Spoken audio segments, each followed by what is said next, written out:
നമസ്കാരം. SUT hospital പട്ടത്തിന് ഇന്നൊരു പ്രത്യേക ദിവസമാണ്. കാരണം SUT ലിവർ ക്ലിനിക്കിന് ഇന്ന് ആരംഭമാകുകയാണ്. ഏറെക്കാലത്തെ കാത്തിരിപ്പിന് ശേഷമാണ് ഇവിടെ ഒരു ഹെപ്പറ്റോളജി ആൻഡ് ഗാസ്ട്രോഎൻട്രോളജിക്ക് സ്പെഷ്യലായിട്ട് ഒരു ക്ലിനിക്ക് ഫോം ചെയ്യുന്നത്. അത് മാത്രമല്ല, ഡബിൾ ബൊണാൻസയാണ് SUTക്ക്. കാരണം ഇന്നു മുതൽ SUT ലിവർ ക്ലിനിക്കിൽ സേവനമനുഷ്ഠിക്കുന്നത് ഇന്ത്യയിലെ തന്നെ ഏറ്റവും പ്രഗത്ഭരായ ഹെപ്പറ്റോളജിസ്റ്റുകളിൽ ഒരാളായ ശ്രീ ജോയ് വർഗീസ് സാറാണ്. ഡോക്ടർ ഇന്ന് നമ്മളോടൊപ്പം SUT ക്ലിനിക്കിൻ്റെ ഉദ്ഘാടന വേളയിൽ നമ്മളോടൊപ്പം ജോയിൻ ചെയ്യുകയാണ്. പേഷ്യൻസിനോട് സംസാരിക്കാനും നമ്മളോട് കുറച്ച് കാര്യങ്ങൾ പങ്കുവെക്കാനുമൊക്കെ അദ്ദേഹത്തിനെ ഈ ഷോയിലേക്ക് വെൽക്കം ചെയ്യാം. Welcome to SUT hospital family. Sir, actually, we are actually moving into another step of an improvisation of departments and all. So, what drove you to with this? I mean, association with this SUT Pattam Hospital, sir? So for that, I have to thank to our SUT CEO and Managing Director, Dr. Raji. So initially, we met as a casual way.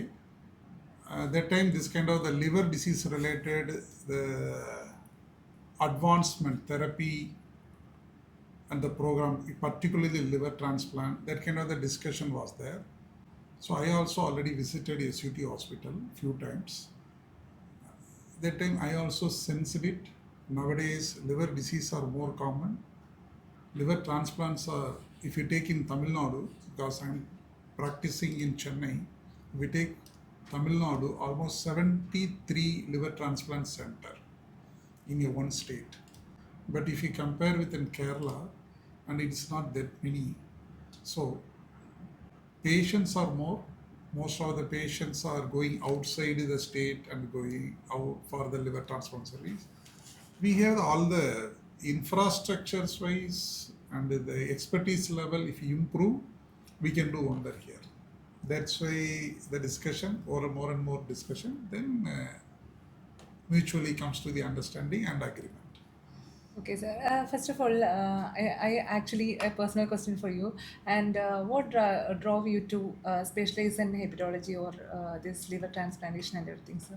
Hepatology, I have not aimed anything, if you say, because there was no course for hepatology 20 years ago. The hepatology, the courses are the DM hepatology nowadays. This has been started 10 years ago. So earlier, those who are interested, basically a gastroenterologist, those who are interested in a liver disease, dealing with that time they can go for the pursue for the some certified course. So that when I completed my graduation in the DM gastro, that time I was interested in liver transplant. There was no many center, hardly one or two center across India. Now I told 72 center in Tamil Nadu, but the earlier time, only across India also 2 or 3 only. That time I moved out, I went abroad, I learned fellowship and I came. But the problem, when I returned back, so I didn't get a job because in my area there was no. So I have to do the practice like a general gastroenterologist. Okay, sir. These days, liver diseases like fatty liver, liver cirrhosis are common in men and women, both men and women, due to these lifestyle changes and all. So, how important is to inquest or investigate the disease earlier? Fully agree. Not only in our part of the country and the world level, the fatty liver is one of the most common non-communicable disease. There is called, we will divide the diseases into, one is the communicable disease which will transmit from one individual to other individual. Another is the non-communicable, like a diabetes, hypertension. Now this fatty liver is now like a epidemic. The WHO has announced that the fatty liver in 2040 in world level, almost 60% of the people will have the fatty liver problem.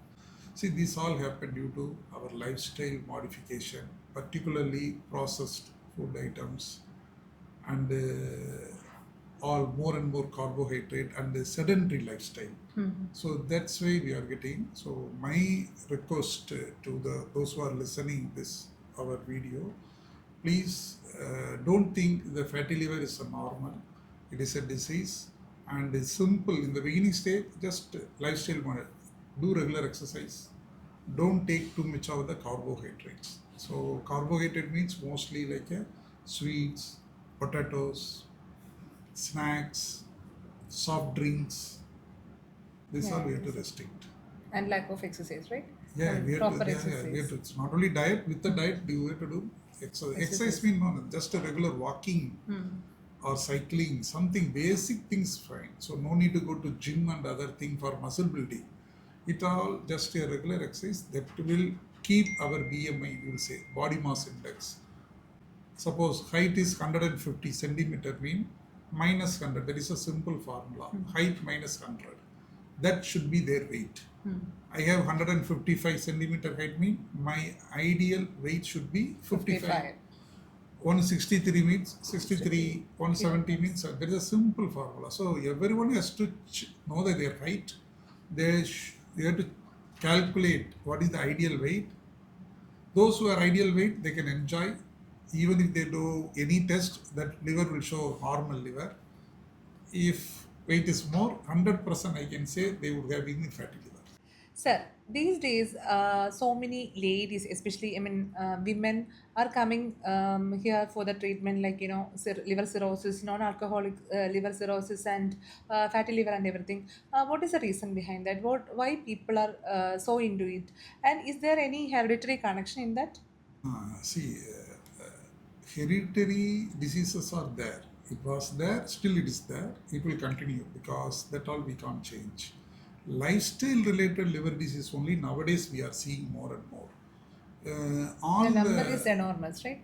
These days, number is number is increasing. this is increasing. Oh. Earlier days we easily know alcoholic people Only get normally we these get a days liver. Now liver we are disease. seeing they'll come and tell Non-alcoholic cirrhosis. I'm a teetotaler. Why I got the problem, doctor? 60 plus when I am seeing, they will say I was totally teetotaler. I really don't know how I got a problem. Because if I say to them the problem was your diet based means they are not aware of it. It's not their mistake actually. So it's our duty to tell to the younger generation. So we know now the disease. We have to educate them more and more so we can avoid the problem.